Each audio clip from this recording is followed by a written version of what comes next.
Hello students, how are you? Very good students. ये आपका 11th class है। इसमें आपको अपने टारगेट को फिक्स कर लेना है, डेली टारगेट बना के काम करना है।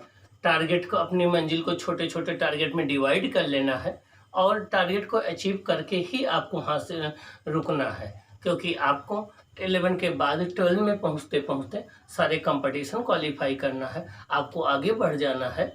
ओके, आइए अब हम डिस्कस करते हैं। इसके प्रीवियस क्लास में हम लोगों ने वेरिएबल मास सिस्टम की बात किया था, जिसमें रॉकेट का डिस्कशन किया था। रॉकेट पर बेस्ड हम लोगों ने न्यूमेरिकल डिस्कस किया था। अब हम डिस्कस करेंगे equilibrium of the concurrent forces की बात करेंगे। सबसे पहले देखेंगे कि कंकरेंट फोर्सेज क्या होते हैं। कंकरेंट फोर्सेज कब बॉडी को इक्विलिब्रियम में रखते हैं, इक्विलिब्रियम की कंडीशन क्या है। अगर 3 फोर्सेज हों या n फोर्सेज हों, वो एक्ट कर रहे हो किसी बॉडी के किसी पॉइंट पर, तो उसके अंडर में बॉडी जो है कब वो इक्विलिब्रियम में होती है, हम इसका डिस्कशन करेंगे। आइए अब हम देखते हैं क्या है concurrent forces. Equilibrium of concurrent forces. Concurrent forces के अंडर बॉडी का इक्विलिब्रियम। तो पहला क्वेश्चन ये उठता है कि कंकरेंट फोर्सेज क्या है।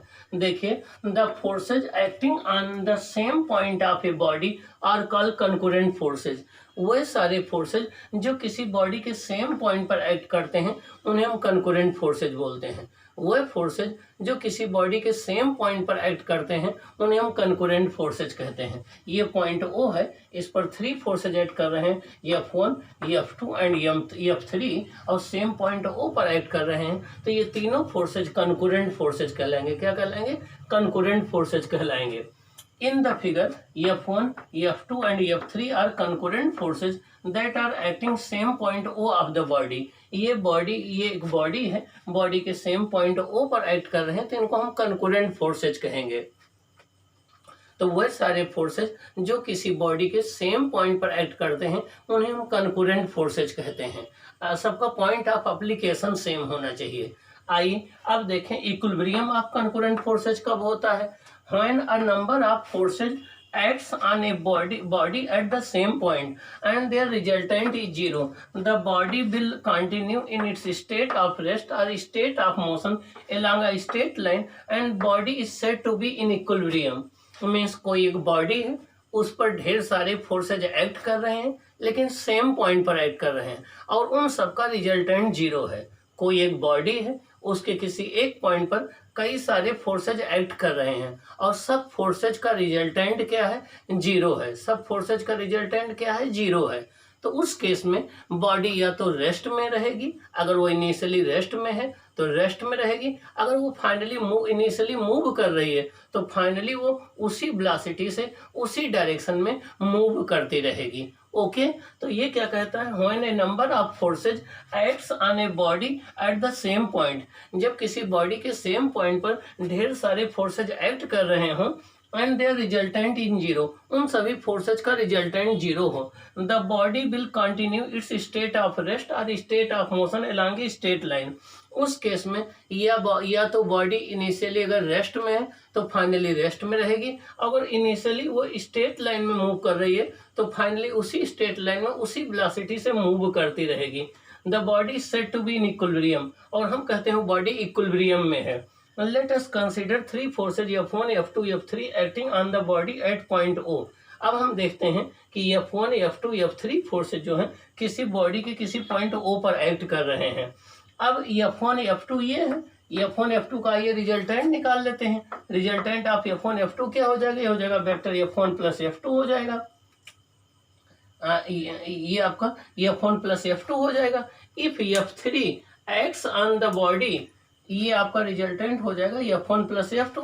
If F3 acts on the body in such way that F3 equal to minus vector F1 plus F2, then the body will remain in equilibrium.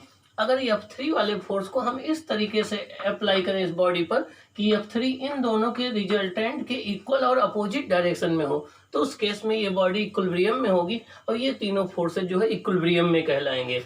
तो F3 equal to minus F1 plus F2 का मतलब हो गया कि F1 और F2 का जो resultant आए उसका मैग्नीट्यूड जो है F3 के इक्वल और अपोजिट हो, तो ये तीनों फोर्सेज का रिजल्टेंट 0 हो जाएगा और वो बॉडी किस में होगी? इक्विलिब्रियम में होगी। अगर ये तीनों फोर्सेज इक्विलिब्रियम में होंगे तो इनकी कंडीशन क्या होगी, number 1 vector F1 plus vector F2 plus F3 equal to 0 होगा। सेकंड, इन तीनों फोर्सेज को अगर हम सेम ऑर्डर में ले लें, इन तीनों फोर्सेज को vector F1 vector force F1 force F2 force F3 अगर इनको हम सेम ऑर्डर में ले लें तो ये क्लोज्ड ट्रायंगल का फॉर्मेशन करेंगे। क्या करेंगे, एक क्लोज्ड ट्रायंगल फॉर्म करेंगे। तो all three forces will form A triangle taken in the same order. अगर ये तीनों फोर्सेज हम सेम ऑर्डर में ले लें तो एक ट्रायंगल का फॉर्मेशन करेंगे। दस the condition for the equilibrium of A number of forces acting at the same point is acting at the same point is that the vector sum of all the forces is equal to 0। अगर कई सारे forces same point पर act कर रहे हैं तो उनके equilibrium होने की कंडीशन ये है कि उन सबका वेक्टर सम 0 होना चाहिए। अगर कई फोर्सेज किसी बॉडी के सेम पॉइंट पर एक्ट कर रहे हैं तो उनके इक्विलिब्रियम होने की कंडीशन ये होती है कि उन सबका वेक्टर सम 0 होना चाहिए। Vector F1 plus vector F2 plus F3 plus F4 dot Fn equal to 0 होना चाहिए।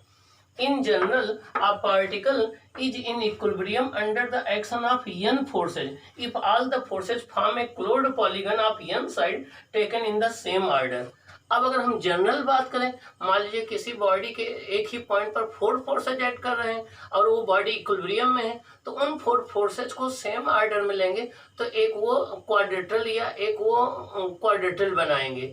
अगर आपके जो है 5 फोर्सेज एक्ट कर रहे हैं बॉडी इक्विलिब्रियम में है, उनको सेम ऑर्डर में लेंगे तो पेंटागन बनेगा। अगर हम 6 फोर्सेज इक्विलिब्रियम है तो उनसे एक हेक्सागन बनेगा। तो अगर किसी बॉडी पर n फोर्सेज एक्ट कर रहे हो और सारे फोर्सेज इक्विलिब्रियम में हो तो उन सबका रिजल्टेंट 0 होगा वेक्टर सम, और उनको सेम ऑर्डर में लेने पर n साइड का एक क्लोज्ड पॉलीगन बनेगा। तो अगर 4 फोर्सेज हैं तो उनसे एक क्वाड्रेटल बनेगा, 5 है तो पेंटागन बनेगा, 6 है तो हेक्सागन बनेगा, 7 है तो हेप्टागन बनेगा, 8 है तो ऑक्टागन बनेगा, और उन सबका रिजल्टेंट क्या होगा, 0 होगा। तो अगर हमें n फोर्सेस दिए गए हों और सबको सेम ऑर्डर में ले, अगर n साइड का एक क्लोज्ड पॉलीगन बन जाए तो उन सभी फोर्सेज का रिजल्टेंट 0 होता है। उन सभी फोर्सेज का रिजल्टेंट 0 होता है। वो बॉडी इक्विलिब्रियम में कहलाती है। क्या, वो बॉडी इक्विलिब्रियम में कहलाती है। अब हम देखेंगे कि अगर 3 फोर्सेज इक्विलिब्रियम में हो तो उनके लिए हमारी लामी थ्योरम क्या कहती है। अब हम लामी थ्योरम का डिस्कशन करेंगे। आइए देखते हैं कि लामी थ्योरम क्या कहती है किसी विषय में। लामी थ्योरम ये कहती है कि अगर 3 फोर्सेज हों, अगर किसी बॉडी के सेम पॉइंट पर 3 फोर्सेज एक्ट कर रहे हो और तीनों फोर्सेज जो हैं वो आपके तीनों फोर्सेज का रिजल्टेंट 0 हो, तो उस केस में किसी एक फोर्स का मैग्नीट्यूड बाकी दोनों के बीच के एंगल का साइन जो है उनका रेशियो आपस में इक्वल होता है। तो आइए अब हम लामी थ्योरम को देखते हैं कि लामी थ्योरम क्या कहती है, लामी थ्योरम को कैसे प्रूव करें। लामी थ्योरम 3 फोर्सेज के इक्विलिब्रियम के विषय में क्या कहती है, हम इसको डिस्कस करेंगे। ओके, ये आपका इम्पॉर्टेंट है। लामी थ्योरम से आप न्यूमेरिकल सॉल्व कर पाएंगे। ओके।